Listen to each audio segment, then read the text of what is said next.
Romance of the Three Kingdoms, Chapter 39. Let's set the scene. We've got Sun Quan. He's this rising force down south, and he's throwing everything he has against Huangzu, the governor of Jiangxia. Who's, let's be honest, in a pretty tough spot. Definitely. Huangzu's forces are getting hammered. Defenses are collapsing. He sees the writing on the wall, basically. Right. His position's gone, so he abandons Jiangxia, makes a run for it, trying to get towards Jingzhou. A desperate move. But then things take a sharp turn, don't they? It gets dramatic fast. Oh, absolutely. Enter Gan Ning. Now, he used to work for Huangzu, right? And he seems to know exactly where Huangzu is going to run. He sets up an ambush, East Gate. Like he's read his playbook. Pretty much. So Huangzu breaks through, maybe just a few dozen riders with him, and bam.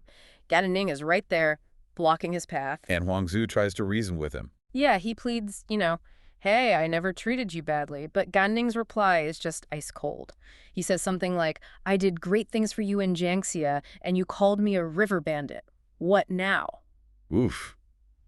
That's harsh. It tells you everything. This isn't just military duty for Gan Ning. It's payback. Yeah. Pure, bitter, personal payback driving him. Wow. So, Gan Ning is just relentless then. Huangzu tries to turn his horse, tries to flee again. But Gan Ning charges right through the soldiers after him. He's totally focused. But then he hears shouting behind him. It's Cheng Pu, another general, catching up. Ah, so he worries Cheng Pu might snatch the prize. Exactly. The glory. Right. So Gan Ning doesn't even pause, whips out his bow, knocks an arrow, bang, shoots Huangzu right in the back. And Huangzu just falls. Tumbles right off his horse. Gan Ning doesn't waste a second, takes the head, turns around, and presents it straight to Sun Quan. That's incredibly ruthless. Yeah. And, thinking about Gan Ning's personal vendetta fueling this, how common was that? Seeing these raw emotions driving military outcomes? Oh, it was incredibly common. These personal grudges, loyalties, vendettas, they were a huge part of the motivational landscape, made warriors fierce, relentless even. But risky, too, I imagine, for someone like Sun Quan relying on them. Definitely risky, a double-edged sword. But Sun Quan's reaction here is, well, it's really a masterclass in leadership and strategy. How so? What does he do? First, the obvious. He rewards the army big time. And he promotes Gan Ning, makes him a commander. Due recognizes the kill. Okay, standard practice, maybe. To an extent. But the real genius comes next from his advisor, Zhang Zhao. Zhang Zhao says, look, don't try to hold Jiangxia. It's an isolated city. Too exposed. So fall back, even after winning. Exactly. Fall back to Jiangdong. And the thinking is brilliant. Await the enemy at leisure.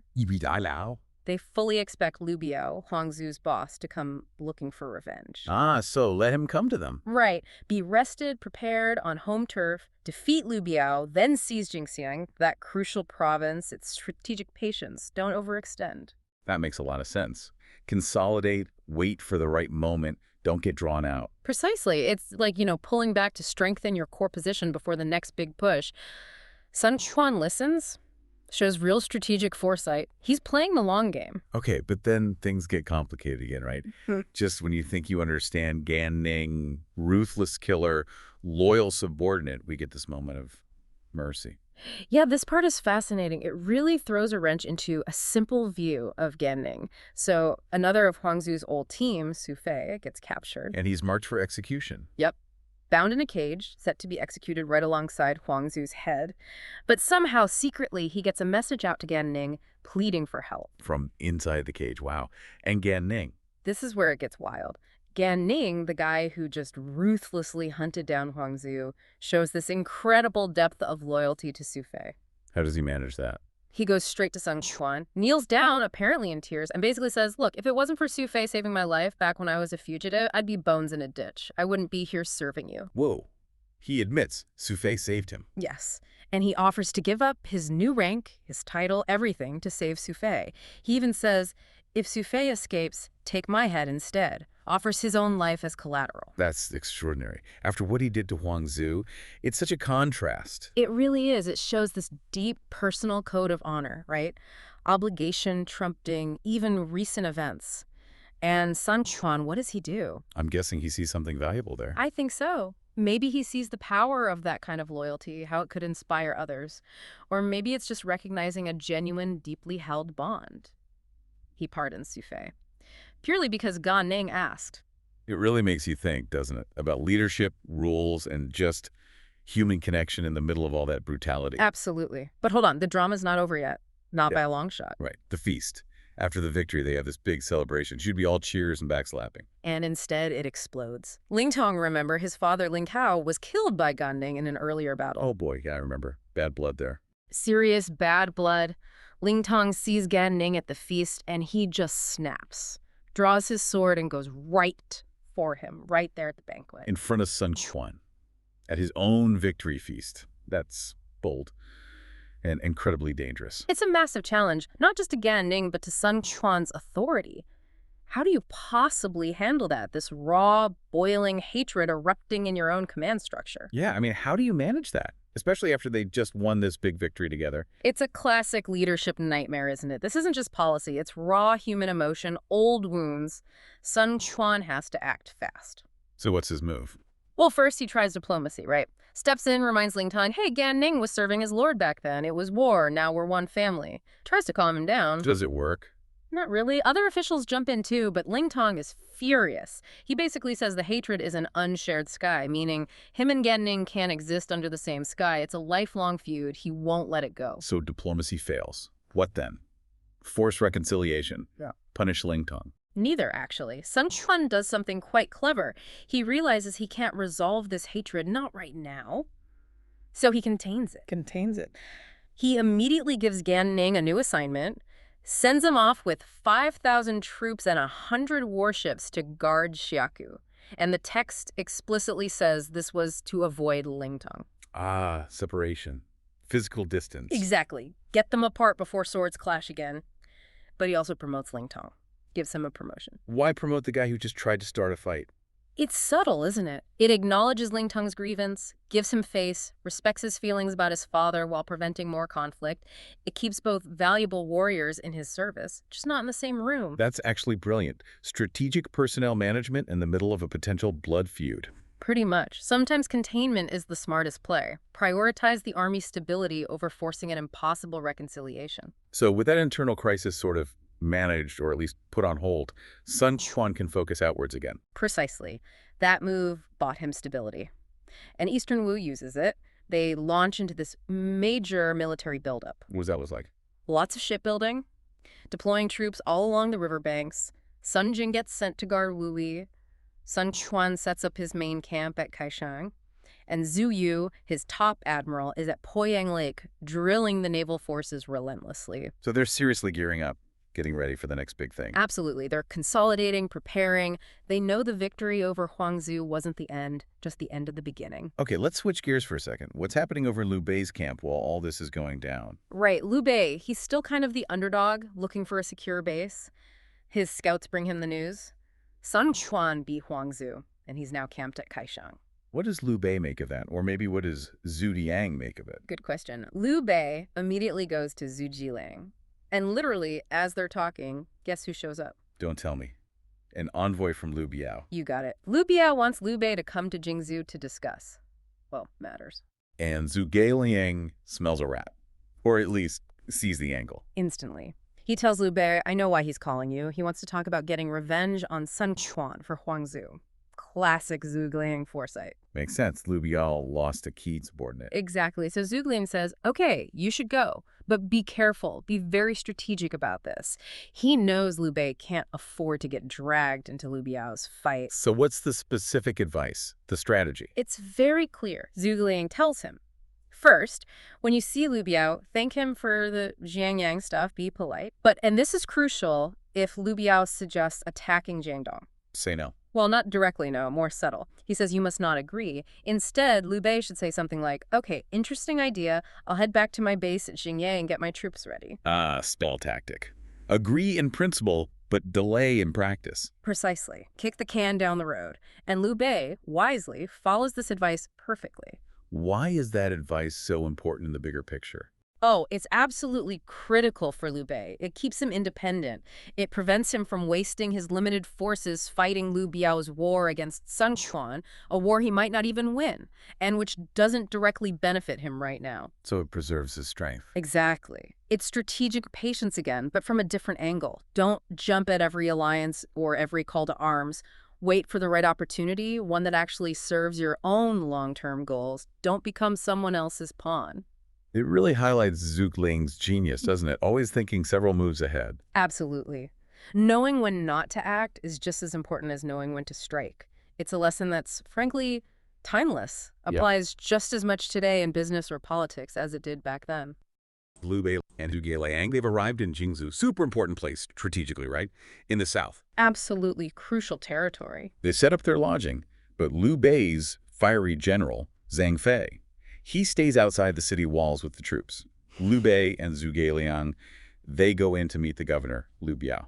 And right away, there's this sort of tension. Liu Biao brings up some old business almost immediately. Yeah, what was that about? Cai Mao. Exactly. Liu Biao says he actually wanted to execute Cai Mao. Presumably, Cai Mao did something against Liu Bei earlier, but claims he was persuaded not to. It's a very strange way to start a meeting, almost like an apology, but not quite. A peculiar apology, yeah. Trying to smooth things over before they even start. Perhaps. And Liu Bei, he's very diplomatic about it. Oh yeah, totally deflects. Yeah. Says it wasn't really Cai Mao's fault, it was one of his subordinates. Super smooth. It is smooth, but it's also strategically smart, isn't it? How so? More than just being polite. Well, think about it. If he goes along with blaming Cai Mao, who's influential in Liu Biao's court, he creates an instant enemy within the camp. Ah, right. So by deflecting, he's keeping options open, signaling he wants unity. Precisely. Especially important given his own somewhat precarious position at the time. Okay, makes sense. Then Liu Biao shifts gears, right, to something more urgent. Yes, he brings up Jiangxia. It's a key border area. And the guy in charge there, Huan Zu, has just been killed. So Liu Biao wants Liu Bei's help figuring out how to retaliate. Yeah, he invites him to discuss strategy. But Liu Bei hesitates. He raises concerns, doesn't he? He does. He points out that marching south could leave them wide open to an attack from Cao Cao up north. He also mentions Huang Zu's personality, I think. Yeah. Something about him being volatile. Right, suggesting maybe that's why he failed. It raises a good question, though. Is Liu Bei's hesitation purely strategic, worrying about Cao Cao? Or is it also him thinking, hang on, do I even have the troops for this right now? Maybe avoiding getting dragged into another fight. Good point. Overextending seems like a constant risk for him. It's probably a mix of both, I'd say. He's always careful, always aware of the northern threat, but he's also pragmatic about his resources. He can't afford a risky campaign. And then, just as they're discussing this, Liu Biao throws a curveball. A big one. A huge one. Out of nowhere, citing his age, his failing health, he offers Jingzhou itself to Liu Bei. The whole province. That's like, basically says Liu Bei could take over after he dies. It's quite an offer. Incredible. And Liu Bei, he turns it down flat. Says something like, he wouldn't dare take on such a heavy responsibility. Very humble refusal. But Zhuge Liang sees something more, doesn't he? The text mentions a subtle look. Yes. And later, back at their place, Zhuge Liang actually sighs and praises Liu Bei, calls him a truly benevolent lord, specifically for not taking Jingzhou when Liu Biao was vulnerable. So what's the read here? Is it genuine humility from Liu Bei? Or is Zhuge Liang seeing the cleverness in refusing? Maybe a bit of both. It's complex, for sure. Liu Bei's benevolence is likely real, it's part of his character.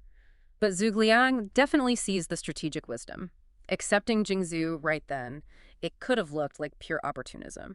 Yeah, could have angered Liu Biao's family, other factions. Exactly, and it would paint a massive target on his back for rivals like Cao Cao. So, the refusal is smart, it's patient. Maybe a key insight here for us is that sometimes real leadership means knowing when not to grasp an opportunity, especially if it's too soon, or if it creates more problems than it solves. Foresight, not just politeness. Okay. Yeah. And just as they're processing that whole exchange, Drama knocks on the door. Literally, Liu Qi shows up. Liu Biao's son, yeah. Yeah? And he's distraught, weeping, apparently. Says his stepmother, Lady Cai. Yeah. Sister. That's the one powerful family connection there. She's making his life impossible. He genuinely fears for his life and begs Liu Bei for help. And Liu Bei's first response. He kind of brushes it off, calls it a family matter, says he can't interfere, which, I mean, sounds politically sensible on one level. It does. But again, Zhuge Liang's reaction is key. The text says he has this tiny smile. Not laughing at Liu Qi, but maybe seeing potential, an opening. Exactly. A master strategist sees beyond the surface problem. He's already thinking about how this family matter fits into the bigger picture. So Liu Bei sends Liu Qi away, but tells him something quietly first. Whispers some instructions, yeah. tells him to come back the next day, specifically when Liu Bei sends Zhuge Liang over for a return visit. And promises that if Lu Qi follows the instructions, Zhuge Liang will give him a brilliant plan. It's quite a setup Liu Bei is orchestrating. Yeah, what's he playing at here? Why involve Zhuge Liang this way instead of just giving advice himself or refusing outright? Well, Liu Bei maintains plausible deniability, doesn't he? He's not seen meddling in Liu Biao's family directly. He sends his advisor. Okay, keeps his hands clean. Plus, it tests Liu Qi. Does he have the wit and determination to follow through? And it puts Zhuge Liang, the master strategist, right where Liu Bei wants him, assessing the situation and potentially finding a solution that benefits everyone, or at least benefits Liu Bei's broader aims. Clever. So the next day arrives. And Liu Bei suddenly has a stomach ache. Very convenient. Naturally. So he asks Zhuge Liang to go pay the return visit to Lu Qi for him. And Zhuge Liang agrees. He goes over. And Lu Qi immediately starts asking for advice about his stepmother. But Zhuge Liang plays it cool. Very cool. He keeps saying, look, I'm just a guest here. I really can't get involved in your family's internal affairs. He even tries to leave several times. Citing worries about leaks, about things getting out. He's making Lu Qi really earn this advice. Absolutely. You have to be incredibly careful with this kind of thing. One wrong word could be disastrous. But Lu Qi's desperate. He doesn't give up. Not at all. First, he invites Zhuge Liang into a sort of secret room for drinks, keeps pressing him. Zhuge Liang tries to leave again. And then Lu Qi tries a different tactic, lures him somewhere else. Yeah, he says something like, come see this ancient book I have, and leads Zhuge Liang up into this small, separate building. A study, maybe? Okay, so they're in this little building. Zhuge Liang's asking about the book. And suddenly Liu Qi breaks down again, weeping, saying his life is on the line, pleading for a plan. And right at that moment, Zhuge Liang looks around and realizes the staircase is gone. They're trapped up there. wow, that's extreme. Liu Qi basically says, look, now we're totally isolated. Up not to heaven, down not to earth. Anything Zhuge Liang says will only reach Liu Qi's ears. No chance of leaks now. That's some serious pressure. A literal trap to get advice. It is. But even then, Zhuge Liang is hesitant, still talking about how strangers shouldn't interfere. So what finally breaks the deadlock? Liu Qi pulls out a sword. No. Yes. Threatens to kill himself right there, right in front of Zhuge Liang if he doesn't get help. That forces Zhuge Liang's hand. Geez, that's incredible pressure. You have to wonder, what does it take to get a genius strategist like Zhuge Liang to cough up a plan under duress like that? Well, it takes showing that the situation is absolutely critical, that the stakes are life and death, not just for Liu Qi, but potentially impacting the whole political balance if Liu Biao's succession goes sideways. So the threat works. Zhuge Liang stops him. He does. The moment of truth, finally. And this is where the famous advice comes in, right? Using history. Exactly. Zhuge Liang doesn't just give a simple instruction. He draws a parallel from the past. He asks Liu Qi, have you heard about Shen Sheng and Chong Who were they? Remind us. They were princes from the spring and autumn period. The point Zhuge Liang makes is Shen Sheng perished while within the state, while Chong was safe while outside.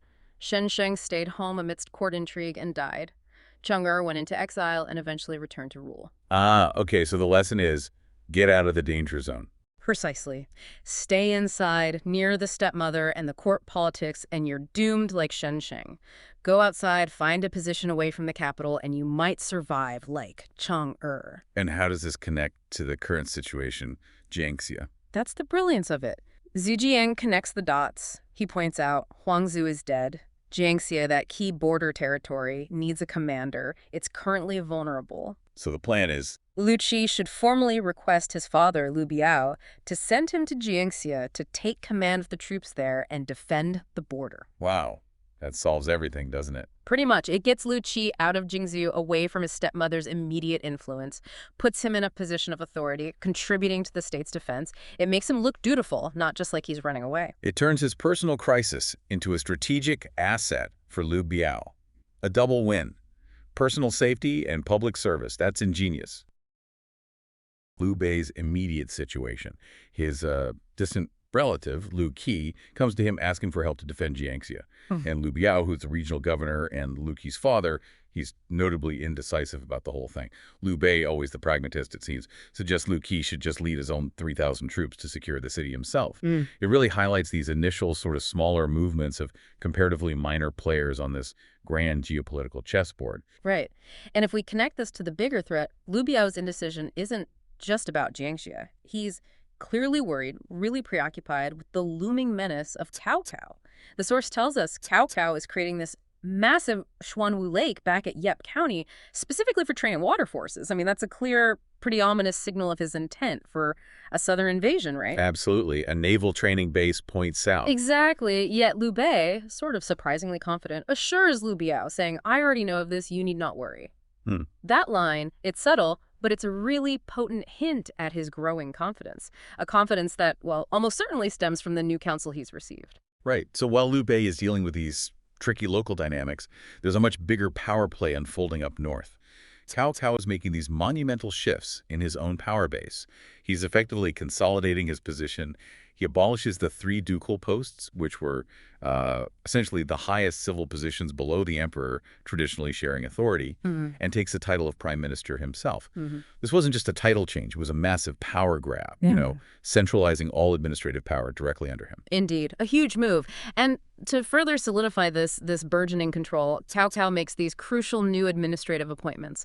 He names Mao Ji as East Clerk, Kuyan as West Clerk, and very notably, he introduces Sima Yi as Literary Clerk. Sima Yi, there's that name again. Exactly. A figure who becomes immensely influential later on. He came from a highly distinguished family. The source gives us the details. Grandson of Sima Jun, son of Sima Fang, brother of Sima Lang. This strategic appointment really highlights Cao Cao's foresight in bringing in top administrative talent. It's a key insight, actually, into how real dominance requires a robust administrative backbone just as much as military might. Makes sense. He wasn't just conquering lands. He was building a sustainable government structure, pulling in the best people. Precisely. Building a machine. So with his administrative house firmly in order, Cao Cao turns his gaze south, specifically towards Liu Bei. His war council convenes, and General Xiahou Dun immediately pushes for an aggressive move.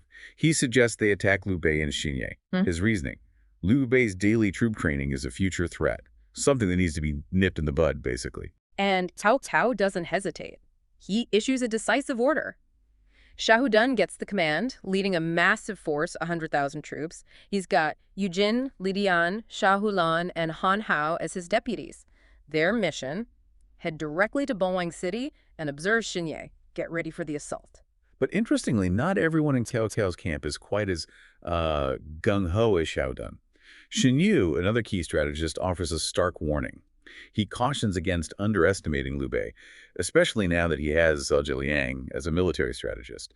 What do you think this tells us about the perception of Zhu Zhilang even before his first battle? Well, it tells us he already had a reputation, doesn't it? Certainly among those with sharp strategic minds like Shen Yu. He was the sleeping dragon, after all. People knew of him.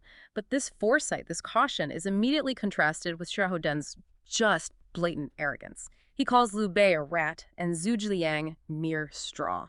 Boasts he'll capture them easily. It's classic overconfidence setting up a potential fall. Yeah, that kind of dismissal seems almost willful. It's a psychological trap, isn't it? Underestimating a less established opponent, particularly when you know they have this brilliant new mind, like Zhu Zhiliang, on their side, it's risky. It feels like a fundamental flaw, yeah. Underestimation. And then Zhu Xu steps in with this really powerful counterpoint. He offers this fervent defense, this extraordinary praise of Zhu Zhiliang. He calls him Sleeping Dragon, describes his talent to govern heaven and earth, his schemes like ghosts and gods. He proclaims him a true talent of his generation. I mean, he's really painting a picture of a prodigy here. He really is. And then Zhu Xu makes this truly dramatic comparison, set Zhu Zhiliang apart even from himself, saying, I am like the glow of a firefly while he is the brightness of the full moon. Wow. It vividly illustrates Zhu Zhiliang's perceived genius, right? And it immediately sets these incredibly high expectations for the sleeping dragon. It's not just praise, it's like a public declaration of unshakable faith. It raises the stakes immensely. Definitely sets the stage for a dramatic showdown. And Xiahou Dun, still brimming with confidence despite all these warnings, makes this dramatic vow. He offers his own head to Cao Cao if he fails to capture Liu Bei and Zhu Zhiliang. Incredible. Just wow. Cao Cao for his part, just urges for a quick victory report. Get it done. The tension's palpable, and the expectations for Zhuge Liang are just sky high before he's even done anything concrete. Okay, so now let's pivot. Let's turn our attention to Liu Bei's camp. He's clearly completely taken with Zhuge Liang. He's treating him with this profound respect, the kind due a mentor, almost an elder figure, which, given Zhuge Liang's youth, is pretty remarkable itself. And this immediately causes friction. His sworn brothers, the seasoned warriors Guan Yu and Zhang Fei, they express their displeasure quite openly. They're not hiding it. They question Zhuge Liang's youth, his talent. They complain about Liu Bei's excessive deference, especially, given Zhuge Liang's perceived lack of real results. Right. They haven't seen him actually do anything yet, and Liu Bei's treating him like some kind of sage. Exactly. They're soldiers. They want to see action, results. Liu Bei shuts them down, though, with his famous fish in water analogy. He tells them, I have Kongming like a fish gets water. It's such a powerful statement. It conveys his deep trust, how essential Zhuge Liang is to him. But do you think that truly convinced Guan Yu and Zhang Fei? Or did it just sort of temporarily silence them out of respect for Liu Bei? I suspect it's more the latter. A temporary truce born out of deference to Liu Bei himself. It highlights a critical leadership challenge, doesn't it? Even with the leader's full backing, skepticism from entrenched, experienced subordinates, that can be a formidable obstacle for a new strategist. It's a real test of influence, yeah. Beyond just having the title or the boss's ear. Right. And what's fascinating is how quickly Zhuge Liang tries to refocus Liu Bei, even on practical matters, right after this. There's that little anecdote where Liu Bei is found making hats from yak tails, a seemingly leisurely thing to do. Blood, yeah. And Zhuge Liang pointedly asks him about his remaining ambition. Is he content with just making hats now? Liu Bei apologizes, explains it was just to forget worries.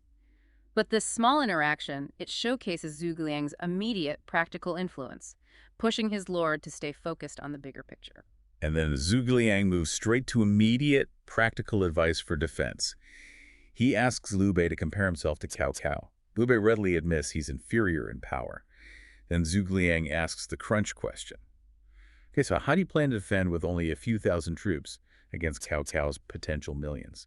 Really underscores the dire situation they're in. Absolutely. And Zhuge Liang's solution is swift and decisive, shows his immediate hands-on approach. He tells Liu Bei, basically, get recruiting, quickly pull together 3,000 local militia from Xinye, and he personally takes charge, training them day and night in battle formations.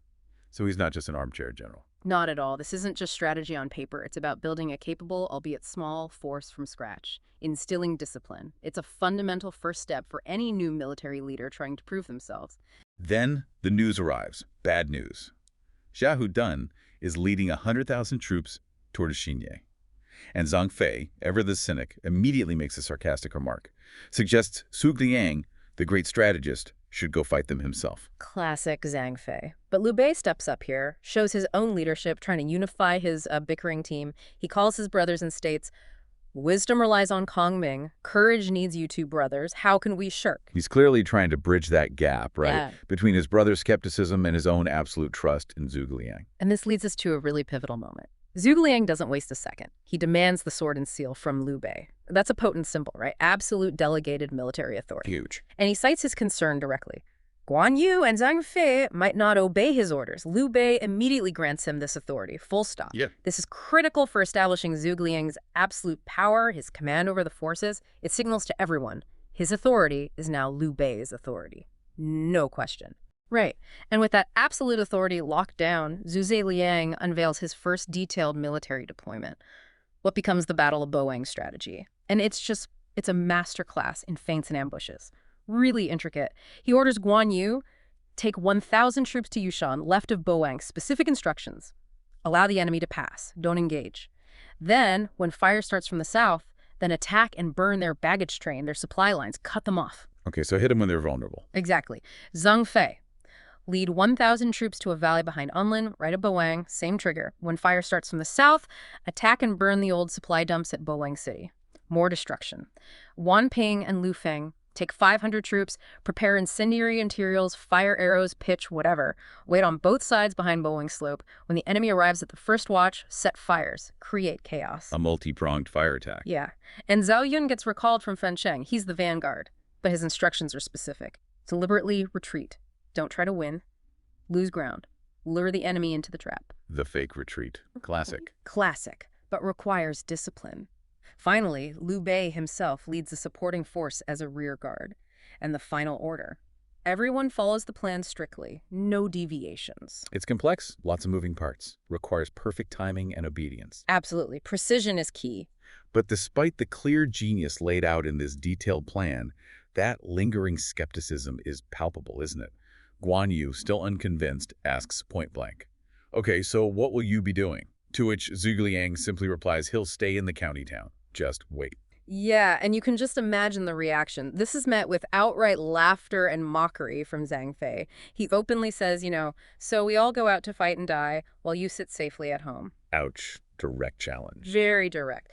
But Zhu Ziling's response is ice cold. The sword and sealer here, disobedient, will be executed. You can almost feel the collective gulp in the room, right?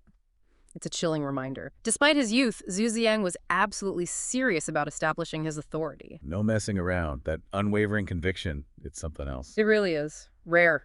For anyone trying to lead a skeptical team, Liu Bei steps in again, offers a final defense of Zhuge Liang. Reminds his brothers, have you not heard planning within the tent, winning 1,000 liner away? He's citing a classical adage to reinforce Zhuge Liang's role as the master planner. He is trying to smooth things over, yet the widespread doubt persists, even with Liu Bei's backing. Zhang Fei scoffs. Guan Yu basically says, okay, fine, we'll do it, but we'll wait and see if this actually works before we stop questioning you.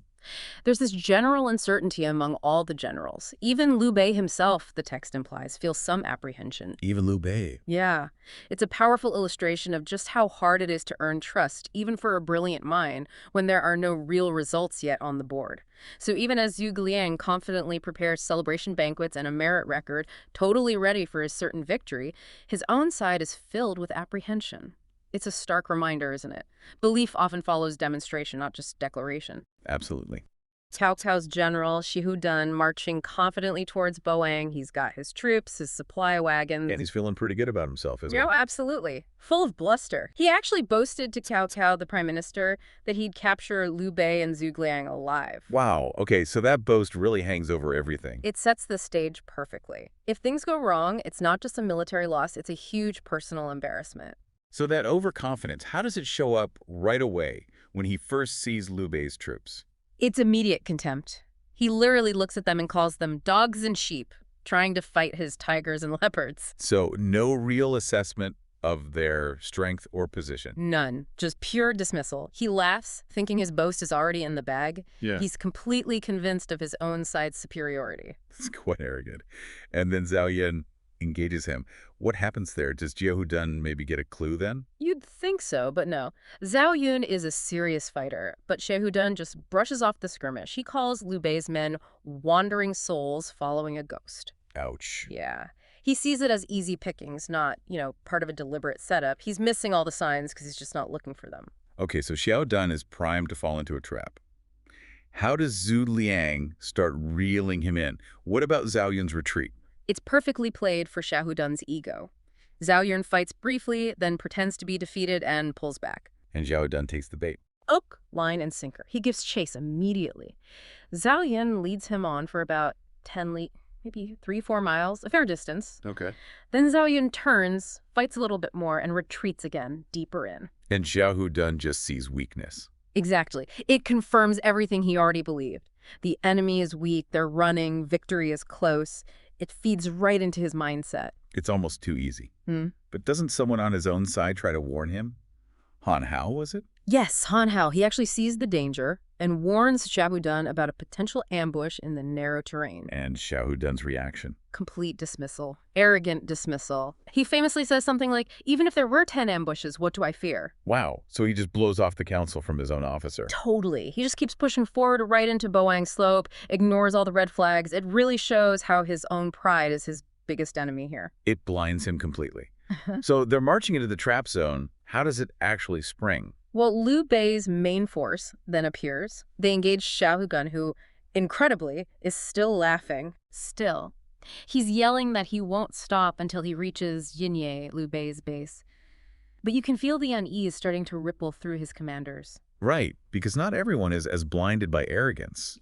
Li Din, specifically, says something important to Yujin. He does. Li Din is clearly worried.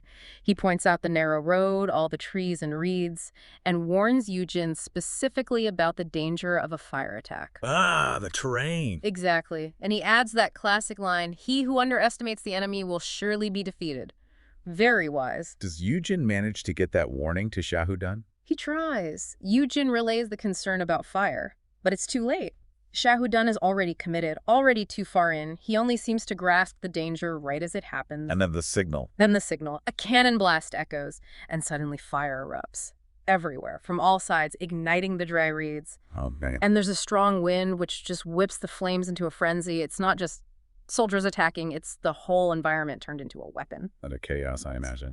Complete chaos. Cao Cao's army just collapses inwards. Panic, men trampling each other, consumed by fire. It's an absolute catastrophe, perfectly engineered. So a total rout. How do the key figures on Cao Cao's side get out, if they get out? Well, Shahudan manages to escape, fleeing through the smoke and flames, humiliated, obviously, after all that boasting. Right, a long way from capturing anyone alive. Definitely. Guan Yu cuts off Li Dian near Boeing City, so Li Dian has to fight his way out. Yujin sees the supply wagons, the grain, everything going up in flames. All those vital supplies. Gone. He has to abandon them and escape down a side path. And then there's Zhang Fei. What does Zhang Fei do? He runs into Shahulan and Han Hao, the one who tried to warn Shahudan. Zhang Fei skewers Shahulan with one thrust of his spear. Han Hao just barely gets away. Brutal. So the fighting goes on until dawn. Yes, until dawn. The aftermath is grim. Bodies everywhere, the ground soaked with blood. It's a devastating defeat. There's that poem, isn't there? Capturing the moment. Right. Wang saw fire attack, commanded with ease amidst laughter. It must have shattered Cao Gong's courage, the first great achievement upon leaving the thatched hut. Leaving the thatched hut, referring to Zhu Zhiliang coming out of seclusion. Precisely. It marks his arrival on the grand stage, and you see the impact immediately on Liu Bei's side. How do Guan Yu and Zhang Fei react? They were initially skeptical of Zhu Zhiliang, weren't they? They were, but after this, they're completely won over. They look at each other, amazed, and basically say Kongming is truly a hero. And Zhu Zhiliang himself? He arrives calmly, almost serenely, in a small carriage, while everyone else is busy with the spoils of war. Very understated. And the reception in Xinye. Ecstatic. The people are cheering, crediting Liu Bei's success to finding this wise man. It cements Zhu Zhiliang's status immediately. It's not just a battle win, it's the birth of his legend. So it's a tactical masterpiece, obviously, but you mentioned the psychological aspect, too. Yeah. How does that play out long term? It's huge. Zhu Zhiliang didn't just use fire. He used Shahudan's own arrogance against him.